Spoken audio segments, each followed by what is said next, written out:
Ho Plaza at Cornell University, which opened in 1995, was constructed on a concrete base slab over which two types of paving finishes were used. Most of the plaza consists of a 4-inch thick concrete slab, much like a standard sidewalk, except that it was cast over the concrete base slab. The rest is finished with 2-inch thick granite pavers in the central plaza area and linear borders, which have consistently cracked and failed. Here's a look at the Sisyphean cycle of stone failure and stone repair, starting in 2009. But why did the stone pavers fail?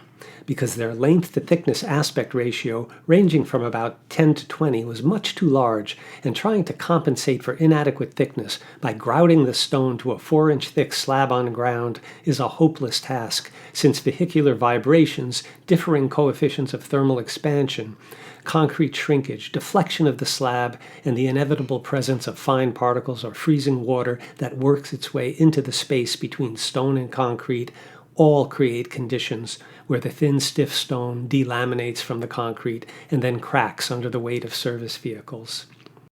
The main lesson here is pretty simple. Follow standard guidelines for designing surfaces subject to vehicular loads. For example, use an aspect ratio for the stone pavers of around 3 rather than 10 or 20, as was the case in Ho Plaza.